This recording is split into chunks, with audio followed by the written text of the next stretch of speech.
Welcome back to my channel. Nabon Chavin Chibay. Tuni Huahin say diu hi le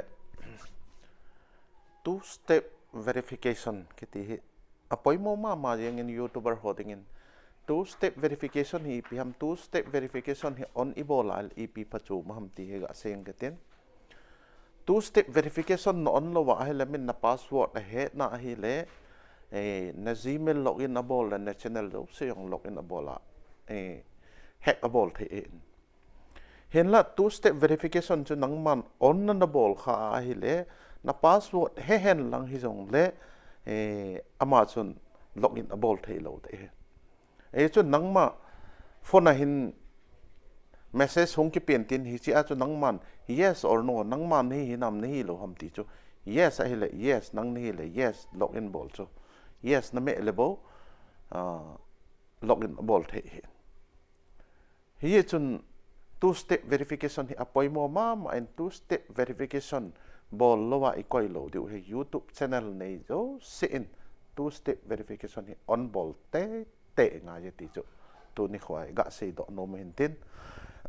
steng la two-step verification chi i ti on di ham ti chu ga ve te amma sa penin Gmail lu nin lang jo teng le na Gmail logo click in lang na click yo teng la manage your Google account click in lang na click jo teng la hin nang ma security click kit nin lang yo te security ne click jo teng le tol su le chen anoi lang che two step verification op a hin che on no bol de click in lang lai he na click jo teng le tin hong umin tin jo teng le get started click in lang get started ni okay click in lang okay ni click jo teng le tin umin tin na password na koi ding na password na koi jo teng le next na me de he chi password ki koi chai tan next si kahin me pai de ke hen next click in lang na click jo teng le hitin umin tin continue me ki nin lang continue na me jo teng le cha mobile verification hong ding hen cha he nang man mobile number na koi ding na koi jo teng le cha text message code hin thot deus hi chu code request na bol jo teng le code hong in tin hi chi code chu nang man copy bolin lang jo teng ano ya hin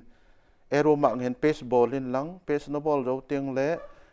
next me ki nin lang next na me jo teng le tin omin tin turn on ki ti pai to he two step verification chu turn on na bol de tu hin two step verification chu on a hi tan no op nom le slai op khun na me ki te hin la on a hi ta ye tu a two step verification chu nga veo hite